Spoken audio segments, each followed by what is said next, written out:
আলা ইন্না আউলিয়া আল্লাহি লা খাউফুন আলাইহিম ওয়া লা হুম ইয়াহজানুন আল্লাযীনা আমানু ওয়া কানু ইয়াত্তাকুন। আল্লাহ রাব্বুল আলামিন আল্লাহর ওলিদের সম্পর্কে আল্লাহর বান্দাদের সম্পর্কে উল্লেখ করে তিনি ইরশাদ করেছেন, আলা সাবধান হয়ে যাও, দুনিয়ার মানুষরা সাবধান হয়ে যাও, হুঁশিয়ার হয়ে যাও। ইন্না আউলিয়া আল্লাহ, আমার যারা ওলি বান্দা হবে, আমার যারা প্রিয় বান্দা হবে, আমার যারা নেককার বান্দা হবে, লা খাউফুন আলাইহিম ওয়া লা হুম ইয়াহজানুন। আল্লাহ রাব্বুল আলামিন ইরশাদ করেছেন, আমার যারা ওলি বান্দা হবে, আমার যারা প্রিয় বান্দা হবে, দুনিয়াতেও যেমন তাদের ভয় নেই, কোনো চিন্তা নেই, আখিরাতেও পরকালেও তাদের কোনো চিন্তা এবং ভয় থাকবে না। সুবহানাল্লাহ, সুবহানাল্লাহ। যারা আল্লাহর ওলি বান্দা হবে, আল্লাহ তাআলার প্রিয় বান্দা হবে, আল্লাহ দুনিয়াতে আল্লাহ তাআলার হুকুম পালন করবে, আল্লাহ পাকের ইবাদত বন্দেগী করে সারা জীবন তারা কাটিয়ে দেবে, আল্লাহ তাআলা এবং তার রাসূলের আদর্শ মোতাবেক যারা চলবে তারাই আল্লাহর ওলি। আর আল্লাহর ওলিদের দুনিয়াতে যেমন ভয় নেই, পরকালেও তেমন ভয় থাকবে না। হাদিস শরীফে আল্লাহ রাসূল ইরশাদ করেছেন, আলা ইন্না আউলিয়া আল্লাহি লা ইয়ামুতুন বাল ইয়ান্তাকিলু মিনাল ফানাই ইলাল বাকা। যারা আল্লাহ রাসূল ইরশাদ করেছেন, আল্লাহ নবী বলেছেন, যারা আল্লাহ তাআলার প্রিয় বান্দা হবে, আল্লাহর ওলি বান্দা হবে, প্রিয় বান্দা হবে, তারা যখন তারা মরে না, আলা ইন্না আউলিয়া আল্লাহি লা ইয়ামুতুন, আল্লাহর ওলিরা কখনো মৃত্যুবরণ করে না, বাল ইয়ান্তাকিলু মিনাল ফানাই ইলাল বাকা, তারা এক চিরস্থায়ী জীবন থেকে, এই পৃথিবীর থেকে অস্থায়ী জীবন থেকে তারা চিরস্থায়ী জগতে তারা বদলে হয়ে যায়। যুগে যুগে কালে কালে এই পৃথিবীতে অনেক ওলিয়া উলিয়াগণ এসেছিলেন, তেমনি এই পাইকর এই গ্রামেও একজন আল্লাহর ওলি এসেছিলেন, হযরত শাহজামান রাহমাতুল্লাহ আলাইহি পাশে শুয়ে রয়েছেন। সব বলি সুবহানাল্লাহ। আল্লাহর ওলিদের ঘটনা জীবনী সারাদিন সারা রাত যদি বর্ণনা করা হয় শেষ করা যাবে না। বড় বিশাল বড় জগৎ বিখ্যাত একজন আল্লাহর ওলি ছিলেন, হযরত বিশ্বরাবি রাহমাতুল্লাহ আলাইহি নামে একজন আল্লাহর ওলি ছিলেন। তিনি এক সময়ে পথভ্রষ্ট ছিলেন, মদ খেতেন, জুয়া খেলতেন, দুনিয়া যত প্রকার মদ কাজ ছিল সব তিনি করতেন। বিশ্বরাবি নামক এই ব্যক্তি দুনিয়াতে এমন কোনো গুনাহের কাজ নাই, মদ নাই, জুয়া নাই, এমন কোনো নিকৃষ্ট কাজ তিনি করতেন না। কিতাবে লেখা আছে, তিনি একদিন মদ খেয়ে রাস্তা দিয়ে মাতাল অবস্থায় তিনি চলে যাচ্ছেন। রাস্তা দিয়ে যেতে যেতে তিনি দেখতে পেলেন রাস্তার উপরে একটা আরবি একটি লেখা দেখতে পাওয়া যাচ্ছে। সে আরবি লেখা কাগজটি তিনি তুলে দেখলেন কাগজের উপরে লেখা আছে, বিসমিল্লাহির রহমানির রহিম। বিশ্বরাবি রাহমাতুল্লাহ আলাইহি এই বিসমিল্লাহির রহমানির রহিম লেখাটা দেখে তিনি তুলে বললেন যে আল্লাহ তাআলার নাম, আল্লাহ পাকের নাম, পাক নাম, পবিত্র নাম, এই পবিত্র নাম রাস্তার ধুলাবালিতে বসে পড়ে আছে। এই রাস্তার উপর দিয়ে মানুষ জুতা নিয়ে চলাফেরা করে, আল্লাহর নামের অসম্মান করা হচ্ছে, আল্লাহর নামে বেয়াদবি করা হচ্ছে। এই ভেবে তিনি বিসমিল্লাহির রহমানির রহিম লেখা কাগজটি তিনি তুলে তিনি ময়লাগুলো বালুগুলো ঝেড়ে তিনি মুখে চুমু দিলেন। চুমু দিয়ে তিনি বাড়িতে চলে গেলেন। বাড়িতে যেয়ে তিনি বাড়িতে নিয়ে যেয়ে তিনি আতর খুশবু বের করলেন। আতর খুশবু বের করে আল্লাহ তাআলার নাম বিসমিল্লাহির রহমানির রহিম এই লেখার উপরে তিনি আতর খুশবু মাখালেন, সুগন্ধি মাখালেন। সুন্দর এক পবিত্র কাপড় দিয়ে তিনি বিসমিল্লাহির রহমানির রহিম লেখাটা তিনি ঢেকে তিনি রেখে দিলেন। রেখে দিয়ে আবার তিনি মদের আড্ডায় তিনি পড়ে গেলেন।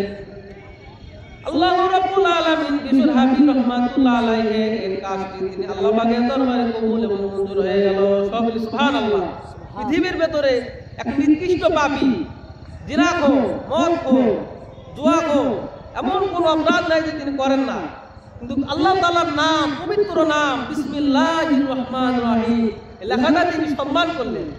আতর খুশবু লাগিয়ে রাস্তায় ধুলাবালিতে পড়েছিল, সেই ধুলাবালির মধ্যে মানুষ চলাফেরা করতো, জুতা পায়ে দিয়ে সে নাপাক দূর করে আল্লাহ তাআলার নামকে সম্মান করে আতর খুশবু লাগিয়ে তিনি পবিত্র স্থানে রেখে দিয়ে আবার মদের আড্ডায় তিনি চলে গেলেন। আল্লাহ রাব্বুল আলামিন ইলহাম করে জানালেন, ইয়া বিশরু ফাতাইতাইতুনি ফাবিইজ্জাতি তাইবান ইসমাকা ফিদ দুনিয়া ওয়াল আখিরাহ। হে বিশর হাবিব, দুনিয়ার ভেতরে তুমি একজন নিকৃষ্ট ব্যক্তি, পাপিষ্ঠ ব্যক্তি, তুমি আমার নামে সম্মান করেছো, আমার নামের খুশবু তুমি ব্যবহার করেছো। আমি আল্লাহ রাব্বুল আলামিন তোমার উপরে খুশি হয়ে তোমার জীবনে যত জিনার গুনাহ, যত প্রকার গুনাহ খাতা আছে, আমি আল্লাহ পাক সব গুনাহ খাতা ক্ষমা করে দিয়ে তোমার নামের খুশবু আমি আল্লাহ পাক দুনিয়া আখিরাতে ছড়িয়ে দিলাম। সবাই সুবহানাল্লাহ। এত বড় একজন পাপিষ্ঠ ব্যক্তি, এমন কোনো পাপ নাই যে তিনি করেননি, অথচ আল্লাহ তাআলার নামকে সম্মান করার কারণে, আল্লাহ তাআলার নামের উপরে ইজ্জত দেওয়ার কারণে আল্লাহ পাক তার গুনাহ খাতাগুলো ক্ষমা করে দিয়ে তার নামকে আল্লাহর ওলিদের দপ্তরে লিখে দিলেন। সবাই সুবহানাল্লাহ। তিনি মদের আড্ডায় ঘুমিয়ে আছেন, কিন্তু তিনি জানেন না আল্লাহ রাব্বুল আলামিন তার নামটা আল্লাহর ওলিদের কাতারে তিনি লিখে দিয়েছেন। তিনি জানেন না আল্লাহ পাক তাকে ক্ষমা করে দিয়েছেন, তিনি জানেন না। তিনি মদের আড্ডায় ঘুমিয়ে আছেন। সেই যুগে বিখ্যাত একজন আল্লাহর ওলি ছিলেন হযরত হাসান বসরি রাহমাতুল্লাহ আলাইহি। হাসান বসরি রাহমাতুল্লাহ আলাইহিকে আল্লাহ রাব্বুল আলামিন ইলহামে জানিয়ে দিলেন, হে হাসান বসরি, তুমি চলে যাও, মদের আড্ডাখানায় একজন আমার এক বান্দা ঘুমিয়ে রয়েছে, মদ খেয়ে মদের আড্ডায় ঘুমিয়ে রয়েছে, নাম হলো বিশর হাবিব। সে বিশর হাবিব দুনিয়ার ভেতরে সব নিকৃষ্ট ব্যক্তি ছিল সে, কিন্তু আমার নাম বিসমিল্লাহির রহমানির রহিম এই নামটা রাস্তায় করে থাকে দেখে, এই নামের উপরে সম্মান করার কারণে, ইজ্জত করার কারণে আমি আল্লাহ তাআলা সব গুনাহ খাতা তার ক্ষমা করে দিয়েছি, তার নামটা আমি ওলিদের দরবারে লিখে দিয়েছি। এ হাসান বসরি, তুমি যাও মদের আড্ডাখানায় চলে যাও, যে বিশর হাবিবকে তুমি তওবা তাসিল্লাহ পড়াও, তওবা তাসিল্লাহ পড়াও, আমি আল্লাহ রাব্বুল আলামিন তাকে আমি ক্ষমা করে দিয়েছি। হযরত হাসান বসরি রাহমাতুল্লাহ আলাইহি তিনি মদের আড্ডাখানায় চলে এলেন। চলে এসে হাসান বসরি রাহমাতুল্লাহ আলাইহিকে ডাকলেন, ডেকে বললেন, যে বিশর হাবিব, তোমার জন্য সুসংবাদ নিয়ে এসেছি। বলে, হুজুর কি সুসংবাদ নিয়ে এসেছেন? বলে, বাবা তুমি পুকুরে যে গোসল করে আসো, গোসল করে এসে তুমি তওবা তাসিল্লাহ পড়ো, তোমাকে তওবা, তুমি গোসল করে আসো, নদীর থেকে গোসল করে পাক পবিত্র হয়ে আসো। মদের আড্ডায় ছিলে, নাপাক দিয়ে তোমার শরীর পূর্ণ হয়ে গেছে, তুমি পবিত্র হয়ে গোসল করে চলে আসো, তোমাকে তওবা বাড়াবো। তুমি বিসমিল্লাহির রহমানির রহিম আল্লাহ তাআলার এই পবিত্র নামকে সম্মান করার কারণে, ইজ্জত করার কারণে তোমার সকল গুনাহ খাতাগুলো আল্লাহ পাক ক্ষমা করে দিয়েছে। সবাই সুবহানাল্লাহ। এই জন্য করে ভাইরা আমার, দুনিয়ার ভিতরে যত নিকৃষ্ট ব্যক্তি হোক, যত বড় পাপিষ্ঠ ব্যক্তি হোক না কেন, যদি কোনো মানুষ যদি মন থেকে যদি দিল থেকে যদি তওবা পড়ে, তওবা পড়ে যদি কোনো বেনামাজি মানুষ, কোনো বেরোজাদার মানুষ, কোন পাপিষ্ঠ মানুষ যদি মন থেকে তওবা করে, যদি আল্লাহ তাআলার হুকুম মোতাবেক যদি চলে, মন থেকে যদি তওবা করে, আল্লাহ রাব্বুল আলামিন তার গুনাহ খাতাগুলো ক্ষমা করে দেন। মহান রব্বুল আলামিন কালামে পাক ইরশাদ করেছেন, ইল্লা মান তাবা মান আমিলা সালিহা ওয়া ক্বালা ইন্নানি মিনাল মুসলিমিন। আল্লাহ রাব্বুল আলামিন বলেন, বান্দা গুনাহ করেছো, অপরাধ করেছো, পাপ করেছো, আমার দরবারে তোমরা তওবা করো, মাফ চাও, আমি আল্লাহ রাব্বুল আলামিন তোমাদের গুনাহ খাতাগুলো ক্ষমা করে দেব। অন্য আয়াতে আল্লাহ তাআলা ইরশাদ করেছেন, লা তাকনাতু মির রাহমাতিল্লাহ ইন্নাল্লাহা ইয়াগফিরুয যুনুবা জামিআ ইন্নাহু হুয়াল গফুরুর রহিম। আল্লাহ রাব্বুল আলামিন ইরশাদ করেছেন, বান্দা পাহাড় পরিমাণ গুনাহ করেছো, জিনা করেছো, বেনামাজ পড়নি, রোজা রাখনি, হালাল খাওনি, নানান প্রকার গুনাহ তুমি করেছো, তুমি নিরাশ হও না, তুমি দিল থেকে অন্তর থেকে তওবা করো, আমার কাছে ক্ষমা চাও, মাফ চাও, আমি রব্বুল আলামিন তোমার জীবনের সকল গুনাহ খাতাগুলো ক্ষমা করে দেব। ইন্নাল্লাহা ইয়াগফিরুয যুনুবা জামিআ ইন্নাহু হুয়াল গফুরুর রহিম। আল্লাহ তাআলা ক্ষমাশীল এবং দয়ালু। সম্মানিত ভাইরা, আল্লাহর ওলি যারা হয়েছে, আমি আল্লাহর প্রিয় বান্দা যারা হয়েছে, অনেকের জীবনে পড়েছি, তারা প্রথম জীবনে অনেক পাপ করেছিলেন, অনেক অন্যায় করেছিলেন, কিন্তু পরবর্তী জীবনে তারা ভুল বুঝতে পেরে আল্লাহ তাআলার নিকট ক্ষমাতে, আল্লাহ তাআলার ইবাদতে, আল্লাহর ওলিদের দরবারে কেটে বড় আল্লাহর ওলি হয়েছিলেন। নিজামউদ্দিন আউলিয়া রাহমাতুল্লাহ আলাইহির নাম শুনেছেন সবাই। 100টি খুন করেছিল, 100টি খুন করেছিল। আমরা তো আর মানুষ খুন করি নাই, আমরা যত বড় অপরাধী করি, পাপ করি না কেন, মানুষ খুন করি নাই।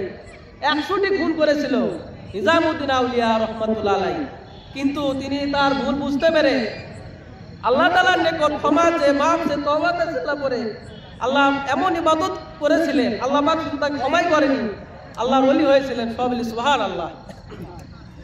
সম্মানিত ভাইরা, এরকম ভাবে যুগে যুগে কালে কালে অনেক মানুষ এসেছিলেন, তারা প্রথম জীবনে যারা ভুল করলেও আল্লাহ তাআলার নিকট তওবা করে তারা আল্লাহ তাআলার ক্ষমা পেয়েছিলেন।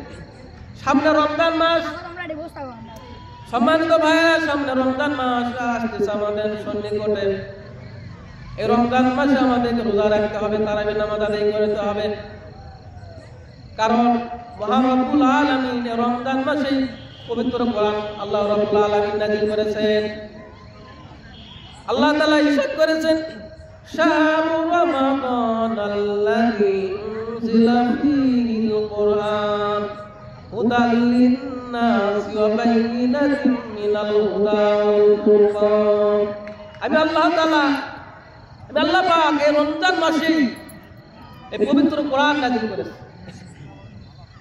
এই পবিত্র রমজান মাস কোরআন নাযিলের মাস, দোয়া কবুলের মাস, ইবাদত বন্দেগীর মাস, তওবা কবুলের মাস। বাবারা, আমরা যারা গুনাহগার আছি, আমরা যারা অপরাধী আছি, পাপিষ্ঠ বান্দা আছি, যারা নামাজ আদায় করি না, এই রমজান মাসকে, পবিত্র মাসকে সামনে রেখে আমরা তওবা করতে পারি যে সামনে রমজান মাস আসছে, আমি 5 ওয়াক্ত নামাজ আদায় করব।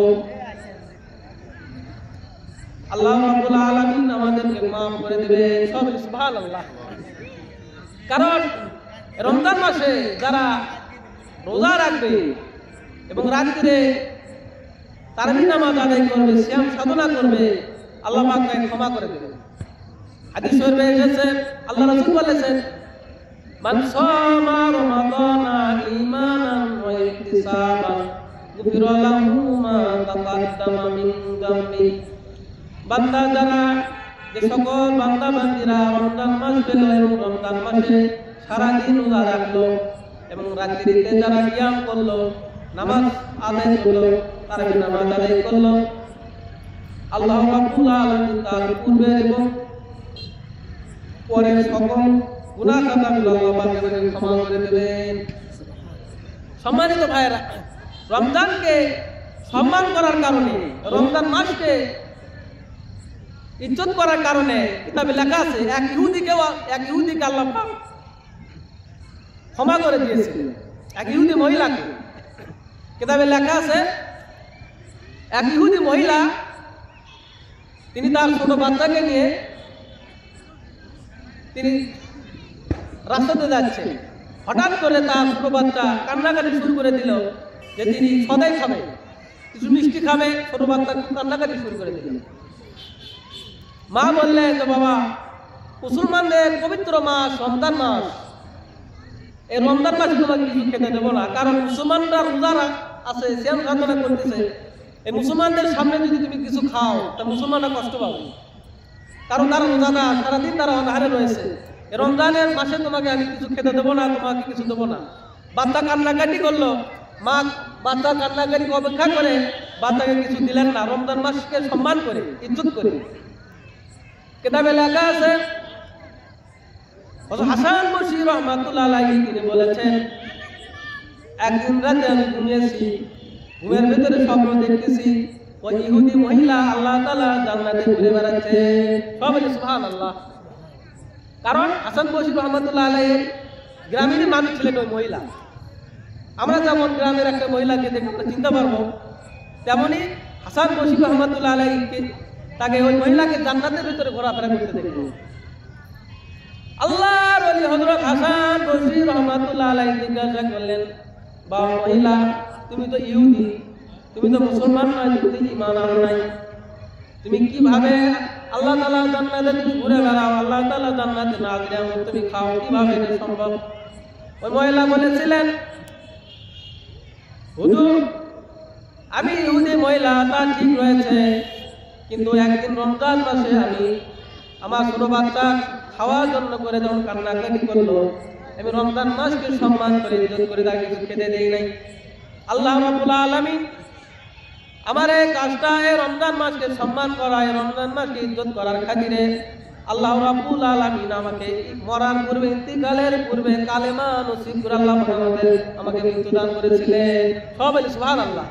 এই রমজান মাসকে সম্মান করার কারণে, ইজ্জত করার কারণে মৃত্যুর আগে, মৃত্যুর সময় আল্লাহ তাআলা এই কালেমা নসিব করে আমার মৃত্যু দান করেছিলেন। আর হাদিস শরীফে ইরশাদ হয়েছে, মান ক্বালা লা ইলাহা ইল্লাল্লাহু ফাদাখালাল জান্নাহ। কোন কাফের, কোন বেঈমান, কোন মুশরিক যদি একবার যদি অন্তর থেকে, দিল থেকে যদি কালেমা পড়ে, লা ইলাহা ইল্লাল্লাহু মুহাম্মাদুর রাসূলুল্লাহ, এই কালেমা যদি কোনো কাফের, কোনো বেঈমান যদি মন থেকে একবার পড়ে, এই কালেমা পড়ার সাথে সাথে আল্লাহ পাক তার জীবনের সকল গুনাহ খাতা গুলো ক্ষমা করে দেবে। সবাই সুবহানাল্লাহ।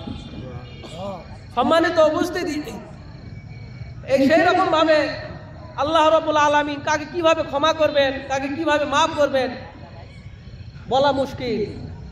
আমরা এখনো সময় আছে আল্লাহ পাকের হুকুম পালন করি। এই হাসান বসরি রহমাতুল্লাহ আলাইহি আরেকটি ঘটনা আমার মনে পড়ে গেল। সম্মানিত ভাইয়েরা, ঈশার নামাজের আজানের সময় অত্যন্ত নিকটবর্তী, তার আগে আমি আমার আলোচনা শেষ করে দেব। এই হাসান বসরি রহমাতুল্লাহ আলাইহির জীবনে আরেকটা ঘটনা মনে পড়লে না বলে শেষ করে দেব। যেহেতু একটা আল্লাহর ওলির একটা মাজারকে কেন্দ্র করে আজকের ওয়াজ মাহফিল, হযরত হাসান বসরি রহমাতুল্লাহ আলাইহি বাড়ির পাশে এক ইহুদি ছিলেন। হাসান বসরি রহমাতুল্লাহ আলাইহি যখন ইবাদত বন্দেগী করতেন, নামাজ সময় যখন হতেন, মসজিদে যখন আযান হতো, হাসান বসরি রহমাতুল্লাহ আলাইহি যখন নামাজ পড়তেন, তখন জিকির করতেন। এই তার নামাজের সময় তার বাড়ির সাথে ছিল এক ইহুদি। এই ইহুদি কি করতো? তবলা বাজাতো, ঢোল বাজাতো, যেন হাসান বসরি যেন ইবাদত করতে না পারে, নামাজ করতে না পারে। কিন্তু আল্লাহর ওলিদের একটা অভ্যাস ছিল, তারা কোনো প্রতিবাদ করতেন না। তাই হাসান বসরি রহমাতুল্লাহ আলাইহি কিছু বলতেন না, যে বাবা তুই ইহুদি, তুই তবলা বাজাবো কি কর, আমি আর কিছু বলবো না। তিনি নামাজ আদায় করতেন, ইবাদত করতেন, কোনোদিন ইহুদিকে বলতেন না কিছু। হঠাৎ একদিন হাসান বসরি রহমাতুল্লাহ আলাইহি নামাজের সময় হয়ে গেল, নামাজে দাঁড়ালেন, দেখেন ইহুদি আর তবলা বাজায় না, আর ঢোল পেটা না, আর তবলা বাজায় না। হাসান বসরি রহমাতুল্লাহ আলাইহি আর ডিস্টার্ব করে না। তখন তিনি চিন্তা করলেন, ইহুদি মনে হয় অসুস্থ হয়ে পড়েছে। তিনি নামাজ আদায় করে ইহুদি বাড়িতে গেলেন, খোঁজ খবর নিলেন, বললেন, বাবা ইহুদি, তোমার কি হয়েছে? তুমি তো আমি নামাজ যখন করতাম তখন তুমি ঢোল তবলা বাজাতে, আমার নামাজের যেন ডিস্টার্ব হয়, আমার নামাজ যেন আমি আদায় করতে না পারি, সে কাজ তুমি করতে, আজকে তুমি, তোমার কি হয়েছে? ওই ইহুদি আশ্চর্য হয়ে গেলেন যে আমি যে হুজুরকে যখন তিনি নামাজ আদায় করতেন, যখন তিনি ইবাদত করতেন, সেই সময় আমি তার ডিস্টার্ব করতাম, তার নামাজের অসুবিধা যেন হয় সে কাজ করতাম, অথচ আজকে আমি অসুস্থ, আমার খোঁজ খবর নেওয়ার জন্য হাসান বসরি আমার নিকটে চলে এসেছে। ওই ইহুদি হাসান বসরি রহমাতুল্লাহ আলাইহির হাত ধরে তিনি কান্নাকাটি শুরু করে দিলেন। অদর নয়নে তিনি কান্নাকাটি শুরু করে দিয়ে বললেন, হুজুর আমার ভুল হয়েছে, আপনি ক্ষমা করে দেন। আপনাদের ইসলাম ধর্ম, মুসলমান ধর্ম অত্যন্ত সুন্দর ধর্ম, অত্যন্ত আদর্শের ধর্ম। কেননা আমি আপনার নামাজের সময় যে আপনার নামাজের সমস্যা করেছিলাম, আজ আমি অসুস্থ হয়েছি, অথচ আপনি আমারই খোঁজ খবর নেওয়ার জন্য আমার বাড়িতে এসেছেন। হুজুর আমাকে ক্ষমা করে দেন, মাফ করে দেন, আর আমি কালেমা পড়ে মুসলমান হতে চাই, যদি আল্লাহ আমাকে ক্ষমা করে। এই সারা জীবন আমি শিরক করেছি, কুফরি করেছি, আপনি এত বড় একজন আল্লাহর ওলি, আপনার নামাজের সময় আমি ডিস্টার্ব করেছি, আল্লাহ পাক যদি আমাকে ক্ষমা করে তাহলে আমি কালেমা পড়ব। হাসান বসরি রহমাতুল্লাহ আলাইহি বললেন, হাসান বসরি রহমাতুল্লাহ আলাইহি হাদিসটা মনে পড়ে গেল যে মান ক্বালা লা ইলাহা ইল্লাল্লাহ ফাদাখালাল জান্নাহ। কোন ইহুদি কাফের যদি একবার কালেমা পড়ে, কালেমা পড়ার সঙ্গে সঙ্গে আল্লাহ পাক তাকে ক্ষমা করে দেয়। এই হাদিসটা তার মনে পড়ে গেল। হাসান বসরি রহমাতুল্লাহ আলাইহি বললেন, হ্যাঁ ইহুদি তুমি কালেমা পড়তে পারো, কালেমা পড়লেই তুমি আল্লাহ তাআলার ক্ষমা পেতে পারো। এবার ওই ইহুদি বলল, হুজুর আমার কি জানি বিশ্বাস হয় না, কারণ সারা জীবন আমি কুফরি করেছি, সারা জীবন আমি আল্লাহ তাআলার নাফরমানি করেছি, আমার কি জানো বিশ্বাস হয় না। আপনি একটু লিখে দেন, আপনি একটু কাগজে লিখে দেন যে কালেমা যদি একবার মন থেকে কোনো ব্যক্তি পড়ে আল্লাহ পাক তাকে ক্ষমা করে দেবে, এটা আপনি কাগজে লিখে দেন। হাসান বসরি রহমাতুল্লাহ আলাইহি তাকে কাগজে লিখে দিলেন যে ইহুদি তুমি যদি মন থেকে দিল থেকে যদি একবার কালেমা পড়ো, কালেমা পড়ার সঙ্গে সঙ্গে আল্লাহ পাক তোমাকে ক্ষমা ও মাফ করে দেবে। একটা তিনি লিখে বাসায় চলে গেলেন। চলে যাওয়ার সঙ্গে সঙ্গে তিনি খবর পেলেন ইহুদি ইন্তেকাল হয়েছে। হাসান বসরি রহমাতুল্লাহ আলাইহি যখন দেখলেন যে ইহুদি মারা গেছে, ইন্তেকাল হয়েছে, হাসান বসরি রহমাতুল্লাহ আলাইহি একটু ভয় পেলেন যে বাবুরে কালেমা পড়লে কোন ইহুদি বা কোন কাফের যদি একবার মন থেকে কালেমা পড়ে, হাদিস শরীফে এসেছে তাকে আল্লাহ পাক ক্ষমা করেন। এটা ঠিক আছে, কিন্তু আমি তো এটা লিখে দিতে পারি না, কারণ ক্ষমা করা আল্লাহ তাআলার কাজ, কোন মানুষকে ক্ষমা করা আল্লাহ তাআলার কাজ। এটা তো আমার লিখে দেওয়া তো আমার ঠিক ছিল না। এই চিন্তা করে তিনি বেহুশ হয়ে গেলেন, চিন্তায় চিন্তিত হয়ে গেলেন যে সর্বনাশ, কি করে ফেললাম আমি একজন মানুষকে আল্লাহ তাআলা ক্ষমা করেছে, আল্লাহ তাআলা কাকে ক্ষমা করবেন কাকে ক্ষমা করবেন না এটা একমাত্র আল্লাহ তাআলা ছাড়া দুনিয়ার কোনো মানুষ জানে না। অথচ আমি এটা লিখে দিলাম। তিনি চিন্তায় পড়ে গেলেন। চিন্তা করতে করতে হাসান বসরি রহমাতুল্লাহ আলাইহি হঠাৎ ঘুমিয়ে গেলেন, চোখ বন্ধ হয়ে গেল। ঘুমের ভিতরে তিনি স্বপ্ন দেখেন ওই ইহুদি আল্লাহ তাআলা জান্নাতের ভিতরে, আল্লাহ তাআলা জান্নাতের ভিতরে ঘুরে বেড়াচ্ছে, আল্লাহ তাআলা বেহেশতে নাজ নিয়ামত ভক্ষণ করছে। হাসান বসরি রহমাতুল্লাহ আলাইহি জিজ্ঞাসা করলেন, বাবা ইহুদি কবর তোমার সঙ্গে কি রূপ ব্যবহার করেছে, আর জান্নাতের ভিতরে তুমি কিভাবে ঘোরাফেরা করলেন? ওই ইহুদি জবাব দিল, হুজুর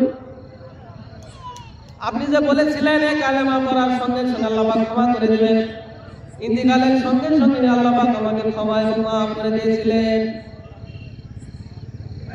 ইন্তিকাল করার সঙ্গে সঙ্গে আল্লাহ পাক আমাকে জান্নাতুল ফিরদাউস নসিব করেছেন। আপনি যে চিঠি লিখে দিয়েছিলেন যে কালেমা বললে আল্লাহ পাক ক্ষমা করবে, এটা লাগেনি, এই লেখাটা আপনার লাগেনি, আল্লাহ এমনিতে আমার ক্ষমা মাফ করে দিয়েছে। সবাই সুবহানাল্লাহ। সেই চিঠিটা তেনাকে দেওয়া হলো, হুজুর আপনি চিঠিটা নেন। সবার ভেতরে তিনি হাতে নিলেন, ঘুম থেকে উঠে দেখেন যে চিঠিটা তার মানুষে তার বিছানায় পড়ে রয়েছে। এটাই হলো আল্লাহ ওলিদের কারামত। যুগে যুগে কালে কালে আল্লাহ ওলিরা এসেছিলেন মানুষ পথভ্রষ্ট মানুষকে পথ দেখানোর জন্য। সম্মানিত ভাইরা, এক শ্রেণীর মানুষ রয়েছে, এক শ্রেণীর মানুষ বলা বলি করে, তারা মাজার বিরোধী বক্তব্য দেয়, আল্লাহ ওলিদের মাজার জিয়ারত করা যাবে না।